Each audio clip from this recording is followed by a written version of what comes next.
Bienvenidos a la clase de Física Estadística de la Licenciatura en Biofísica de la Universidad Autónoma de San Luis Potosí, correspondiente a la octava semana. Continuaremos nuestro estudio del ensamble canónico con las secciones 3.4 y 3.5.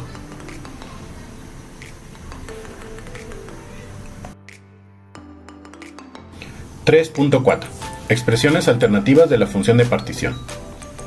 En muchos casos, los niveles de energía de un sistema son degenerados, esto es, que un grupo de estados G subíndice I, todos comparten el mismo valor de energía E subíndice I. En tales casos es mejor usar la siguiente forma para la ecuación de partición.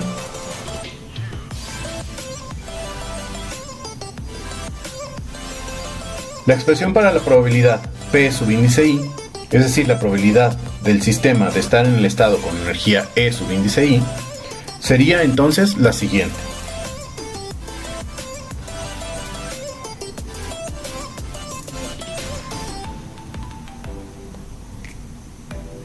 Claramente, los estados G subíndice I con energía común son igualmente probables, por lo tanto, GI se convierte en un factor de peso del nivel EI.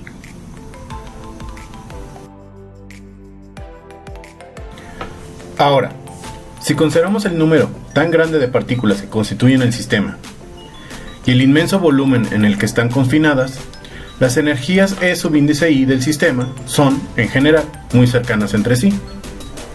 De acuerdo al anterior, dentro de un intervalo razonable de energía E y E más diferencial de E, existe un número muy grande de niveles de energía.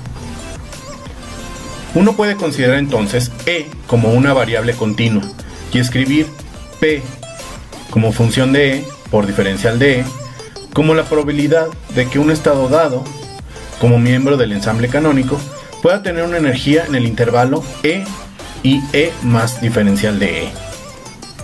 Claramente, esta probabilidad se dará por el producto de las probabilidades de un estado aislado y el número de estados contenidos en ese rango particular. Si notamos a este número como G de E por diferencial de E, donde G de E es la densidad de estados alrededor del estado de energía E, tenemos que la probabilidad se escribe como sigue.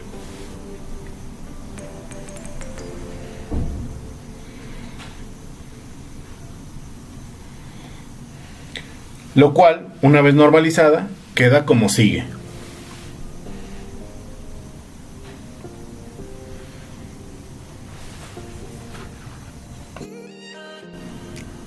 El denominador de la función anterior es una forma para la función de partición, como se muestra aquí.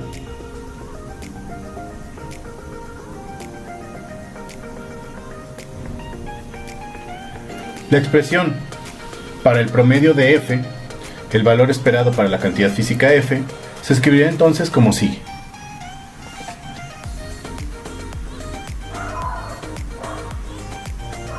Antes de continuar, veamos que una inspección más detallada de esta expresión, dada por la ecuación de partición, nos dice que con beta mayor que 0, la función de partición Q de beta es la transformada de Laplace de la densidad de estados G de E, y por lo tanto se escribe de la siguiente manera.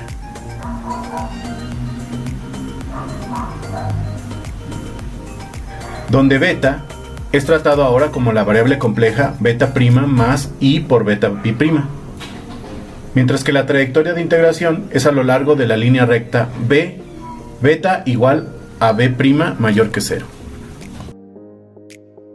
3.5. Sistemas clásicos. La teoría desarrollada en la sección anterior es de aplicación general. Aplica tanto para sistemas en los cuales los efectos cuánticos son importantes y para aquellos que se pueden tratar clásicamente.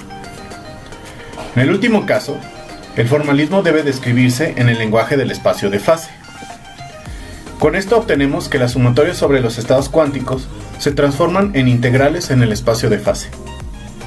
Empecemos por repasar los resultados obtenidos en el capítulo anterior, especialmente el promedio en el ensamble F para la cantidad F de Q y P. Esto es lo siguiente.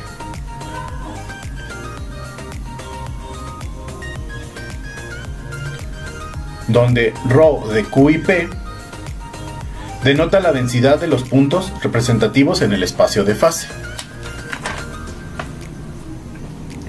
Evidentemente, la función ρ de Q y P es una medida de la probabilidad de encontrar un punto representativo en la vecindad del punto del espacio de fase Q y P, el cual depende del valor correspondiente del hamiltoniano h de Q y P del sistema. En el ensamble canónico, ρ de Q y P va a ser proporcional a la exponencial de menos beta por el hamiltoniano. Por lo tanto, comparando con la expresión para el valor esperado, obtenemos la siguiente.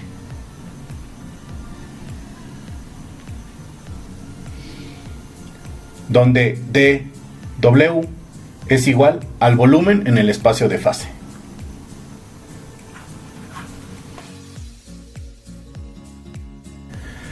El denominador de esta expresión está relacionado con la función de partición. Sin embargo, necesitamos escribir la relación precisa entre el volumen del estado fase y el número de estados cuánticos en ese elemento de volumen. Dicha relación la estudiamos en el capítulo anterior, en donde la estimamos como diferencial de W entre n factorial por h a la 3n, donde eso representa el número de estados cuánticos en el volumen de W. Por lo tanto, la expresión para la función de partición es la siguiente.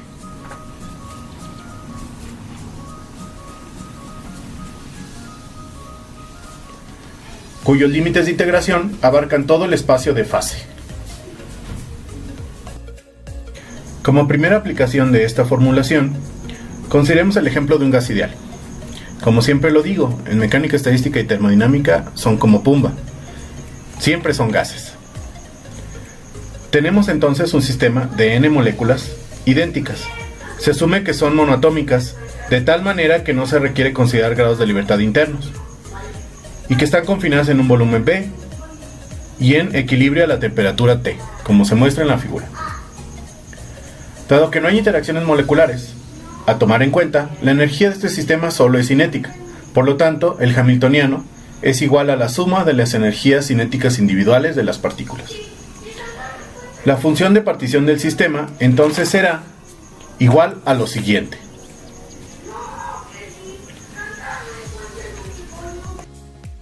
La integral sobre las posiciones es directa y es igual a b a la n. Por otro lado, la integral sobre los momentos es también sencilla, dado que es el producto de n integrales iguales. Es decir, lo siguiente.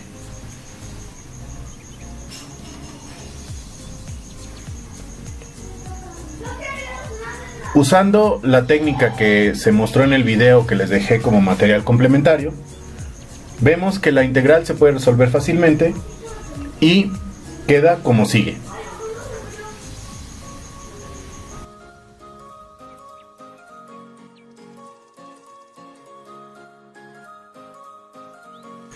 Con la ecuación anterior, obtenemos la energía libre de Helmholtz, donde hemos usado la aproximación de Stirling para obtener el resultado presentado aquí.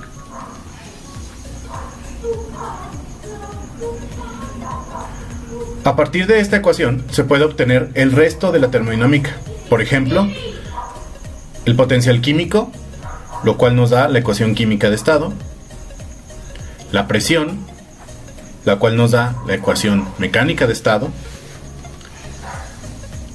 la entropía, lo cual nos da la relación fundamental, y la energía interna, la cual nos da la ecuación térmica de estado. Estos resultados son idénticos a lo que obtuvimos en el capítulo 1. De hecho, de la ecuación para la presión, demostramos que K es en realidad la constante de Boltzmann. Bien, con esto terminamos este video y esta sesión. Vamos a hacer un resumen. Primero vimos que si existe degeneración en los estados de energía cuánticos, entonces debemos considerar el factor de peso G sub índice I. En segundo lugar, en el límite continuo, este factor de peso se convierte en la función G de E, lo cual se conoce como densidad de estados. Y en el límite clásico, el factor de Boltzmann es la exponencial de beta h con h, el hamiltoniano del sistema. Espero les sirva mucho este video y nos vemos en la siguiente clase. Mucha suerte.